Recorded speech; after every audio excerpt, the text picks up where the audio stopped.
Ils se prénomment Stéphanie, David et Nicolas. 3 histoires, 3 parcours personnels ponctués par une même évidence. Les questions que je me posais, je trouvais mes réponses dans l'islam. Si j'avais pas trouvé la religion, peut-être que je serais devenu délinquant. Ça m'a permis vraiment d'avoir une ligne de mire et d'avancer sereinement dans la vie. S'ils acceptent aujourd'hui de se livrer, c'est pour, disent-ils, ôter les verrous, casser les préjugés qui entourent leur conversion à l'islam.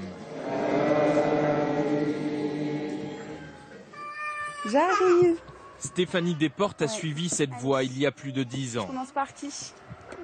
T'as faim? Cette Picarde de naissance vit aujourd'hui en région parisienne où elle élève ses 2 petites filles qui, comme elle, ne mangent pas de porc et parlent quelques mots d'arabe. Comment on dit, Manel? Tu dis Amdoula? C'est bien, c'est pas mal. C'est pas mal, c'est un bon début. On a fait ce choix de vivre avec nos valeurs dans l'islam. Donc on essaie d'inculquer également à nos enfants la même chose. Le mari de Stéphanie est d'origine tunisienne. En fait, j'ai une seule photo de mon mariage civil. Mais elle aime préciser qu'elle avait choisi l'islam avant même de le rencontrer. Un long cheminement né à l'adolescence. Voilà. J'ai beaucoup lu, j'ai été très attirée, très jeune par l'islam. Je me trouvais apaisée, je trouvais un climat de chaleur, je me sentais très bien, très à l'aise. Et après, quand je suis allée au contact de musulmans, j'ai eu le sentiment d'être à ma place. Mais pourquoi cette religion plutôt qu'une autre? J'ai fréquenté des établissements catholiques. Je n'ai pas été baptisée, mais bon, j'ai un petit peu baigné dans ce milieu-là. J'ai pas trouvé toute la tolérance et toute l'ouverture d'esprit qui me tenait à cœur. Si aujourd'hui son discours est assumé, cette assistante maternelle issue d'une famille de tradition chrétienne a longtemps vécu sa foi, secrètement. Je faisais la prière en me cachant. Ou... Ah bon? J'allais me cacher, quoi. J'allais dans la chambre et puis je faisais la prière, mais c'était pas quelque chose qui se savait. Parce que vous aviez honte de vous être convertie? Pas du tout. Jamais j'ai eu honte de me convertir ou d'être qui je suis. Jamais. Pas du tout de la honte. Mais encore dans un souci de préserver les autres.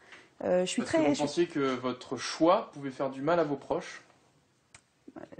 Du mal dans le sens où c'est pas encore quelque chose qui est très compris. Je sais. Et justement, je pense que parce qu'on ne connaît pas, on a peur, on juge.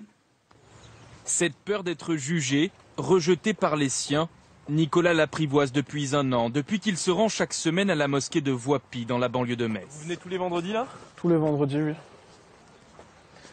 Pour profiter un peu de la sérénité, de la spiritualité ambiante. Voilà, comme ça là. Nicolas tient à nous présenter l'imam Al-Hussein, avec qui il a prononcé la Shahada. Quelques mots, une profession de foi qui, en une poignée de secondes, a scellé son entrée dans l'islam. La ilaha illallah Muhammad Rasulullah. Donc il n'y a de Dieu que Dieu et Mohamed est son messager. Au moment où je l'ai prononcé et que j'ai fini ma récitation, c'était une sorte de libération.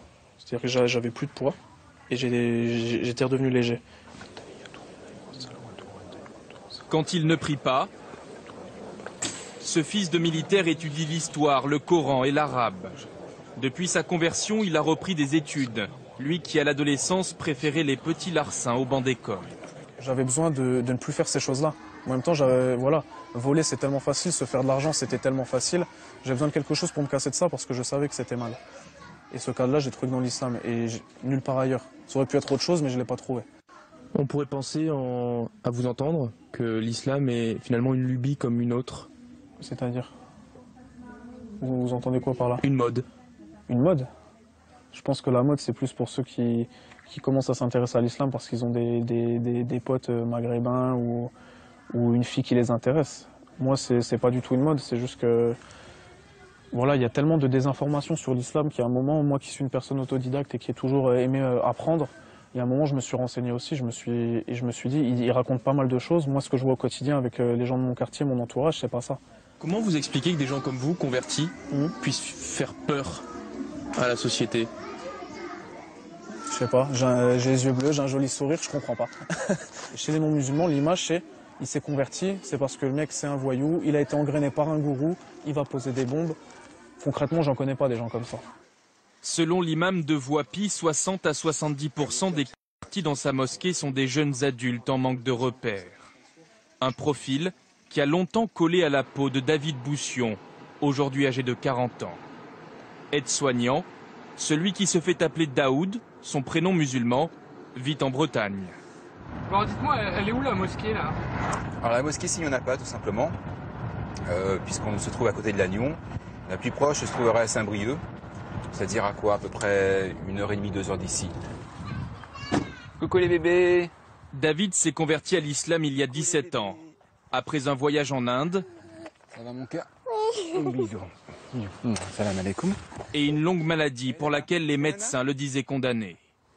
Appliqué, aucune prière, 50, 60... il se tourne vers la Mecque, Allahu Akbar. 5 fois par jour.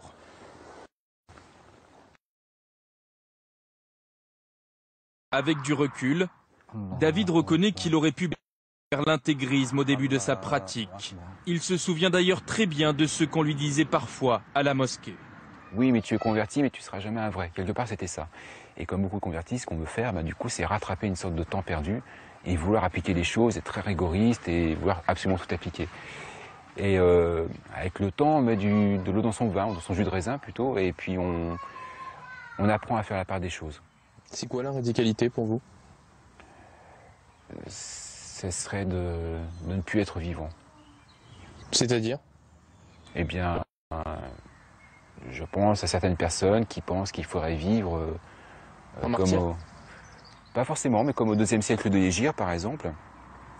C'est-à-dire 2 siècles après la révélation de l'islam, en Arabie.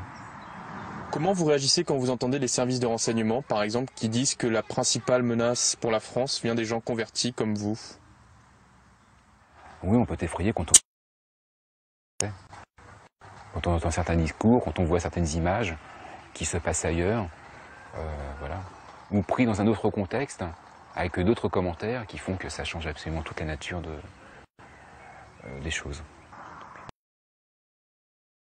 Au ministère de l'Intérieur, 4000 personnes se convertissent chaque année à l'islam en France, contre 2900 pour le catholicisme et 300 pour le judaïsme.